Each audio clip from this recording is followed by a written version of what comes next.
Hello दोस्तों, स्वागत है आपका हमारे YouTube channel star online study पर। दोस्तों, आज हम क्लास 10th के इकोनॉमिक्स के चैप्टर 2, कल हम चैप्टर 1 किए थे जिसका MCQ पूरा कर लिए थे। आज चैप्टर 2 के बारे में बात करेंगे। चलिए चैप्टर 2 में देखते हैं। पहला क्वेश्चन, चैप्टर 2 का नाम है राज्य एवं राष्ट्र की आय। राष्ट्रीय आय के बारे में पढ़ेंगे। चैप्टर 2 है। पहला क्वेश्चन, भारत की राष्ट्रीय आय की सर्वप्रथम अनुमान किसने लगाया? तो इसका सही आंसर हो जाएगा ऑप्शन नंबर डी, दादा भाई नौरोजी। क्वेश्चन नंबर 2 है, छिपी हुई बेरोजगारी पाई जाती है। छिपी हुई बेरोजगारी मतलब होता है कि बहुत ज़्यादा लोड किसी वर्ग पे, तो ये छिपी हुई बेरोजगारी हो गया। तो ये कृषि क्षेत्र में बहुत ज़्यादा पाई जाती है। चलिए क्वेश्चन नंबर 3 की ओर बढ़ते हैं। क्वेश्चन नंबर 3 में कह रहा है, भारत में सकल घरेलू उत्पादन के किस क्षेत्र का योगदान सर्वाधिक है? सकल घरेलू उत्पादन में किस क्षेत्र का योगदान सर्वाधिक है? तो इसमें है सेवा क्षेत्र का योगदान सर्वाधिक है। चलिए क्वेश्चन नंबर 4 में करा, भारत में किस राज्य की प्रति व्यक्ति आय सर्वाधिक है? तो कि गोवा की प्रति व्यक्ति आय सर्वाधिक है। क्वेश्चन नंबर 5 में करा, निम्नलिखित में से कौन हमारे रहन सहन के स्तर को प्रभावित करता है? तो रहन सहन के स्तर को कौन सा प्रभावित करता है दोस्तों? प्रति व्यक्ति आय, क्योंकि प्रति व्यक्ति आय जितना कम रहेगा या जितना ज़्यादा रहेगा, हमारी रहन सहन शक्ति उतनी सुदृढ़ होगी। चलिए क्वेश्चन नंबर 6 की ओर बढ़ते हैं। क्वेश्चन नंबर 6 में कह रहा है, भारत में वृत्तीय वर्ष कहा जाता है। वृत्तीय वर्ष 1 अप्रैल से 31 मार्च को कहा जाता है। कह रहा है, बिहार के किस जिले का प्रति व्यक्ति आय सर्वाधिक है? तो बिहार के किस जिले का प्रति व्यक्ति आय सर्वाधिक है दोस्तों?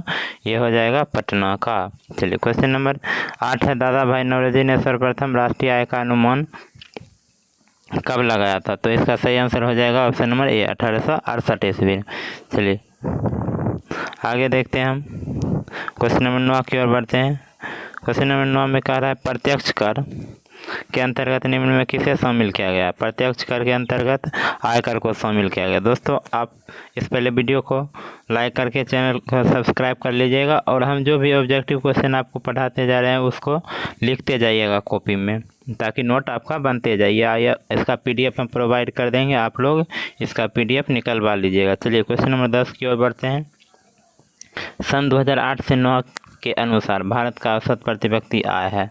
2008 से 9 के अनुसार भारत का औसत प्रति व्यक्ति आय 25,494 है। चलिए क्वेश्चन नंबर 11 की ओर बढ़ते हैं। 11 में कह रहा है, उत्पादन एवं आय की गणना विधि आर्थिक दृष्टिकोण से है।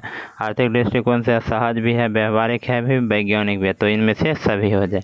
चलिए 12 नंबर देखते हैं, योजना काल में भारत की औसत वार्षिक विकास दर रही है। तो योजना काल में भारत की औसत वार्षिक विकास दर रही है 4.2%। क्वेश्चन नंबर 13 है, बिहार में प्रति व्यक्ति गरीबी में गुजर रही है। तो बिहार में प्रति व्यक्ति गरीबी में गुजर रही है 41.4%। चलिए क्वेश्चन नंबर 14 है, कार्यों के बदले जो पारिश्रमिक मिलता है उसे क्या कहते हैं? कार्य के बदले जो पारिश्रमिक मिलता है उसे आय कहते हैं।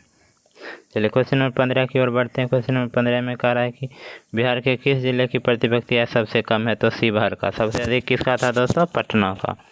चलिए क्वेश्चन नंबर 16 में बढ़ते हैं। बिहार की अर्थव्यवस्था में प्राथमिक क्षेत्र का मुख्य अंग है। अर्थव्यवस्था में प्राथमिक क्षेत्र का मुख्य अंग क्या है? कृषि। चलिए क्वेश्चन नंबर 17 में कह रहा है, बिहार की आय में सर्वाधिक योगदान होता है। बिहार के आय में सर्वाधिक योगदान किसका है? सेवा क्षेत्र का।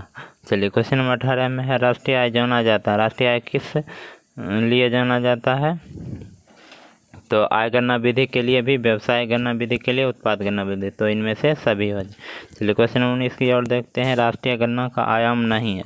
तो राष्ट्रीय गणना का आयाम नहीं है मौद्रिक उत्पादन। चलिए क्वेश्चन नंबर 20 में देखते हैं, राष्ट्रीय आय का अर्थ क्या है?